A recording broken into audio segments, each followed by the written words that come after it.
সকালে নাস্তার জন্য আজ ধনেপাতার পরোটা তৈরি করছি। শীত এলেই এই স্বাদটা আলাদা করে টানে। ধনেপাতার গন্ধে ঘর ভরে যায়। ফ্লেভারটা একদম দারুণ। পরিবারের সবাই যেহেতু খুব পছন্দ করে, তাই শীতের সকালে এটা বানানো যেন রুটিনই হয়ে গেছে। পরোটার জন্য ডিম পোস্ট করে নিচ্ছি।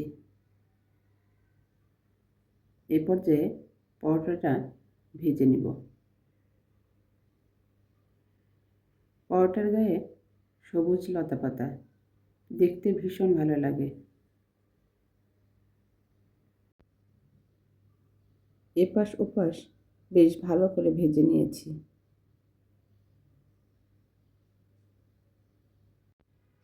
তো আমার পরোটা ভাজা হয়ে গেল।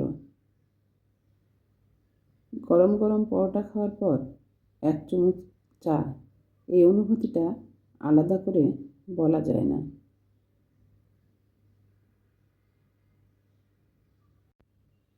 মুখে লেগে থাকা স্বাদের সাথে চায়ের উষ্ণতা মিশে যায়। মনে হয় সকালের নাস্তা ঠিক তখনই সম্পূর্ণ হয়। লেবু চা সকালটাকে আরও রঙিন করে দেয়। তো এই তো আমার সকালের নাস্তার পর্ব শেষ। এ পর্যায়ে দুপুরে রান্নায় চলে গিয়েছি। ডিম দিয়ে আলু ঘন্ট করব।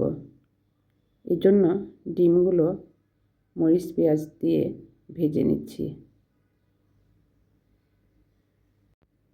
গরম ভাতের সাথে এই ঘন্ট বেশ ভালো লাগে।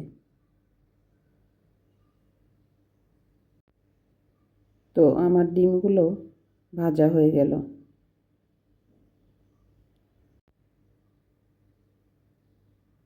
কড়াইয়ে তেল দিয়ে আমি পেঁয়াজগুলো প্রথমে ভেজে নিয়েছি।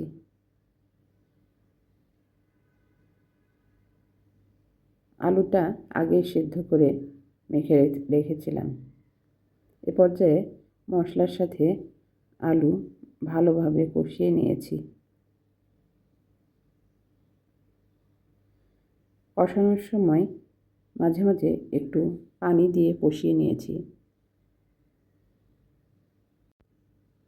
এ পর্যায়ে পরিমাণ মতো পানি দিয়ে ঢেকে রান্না করেছি। দিয়ে দিয়েছি ভেজে রাখা ডিমগুলো।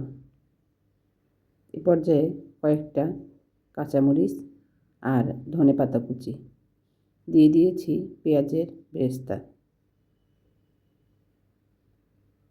সকালের নাস্তা তৈরি আর দুপুরে রান্না কেমন লাগলো অবশ্যই জানাবেন।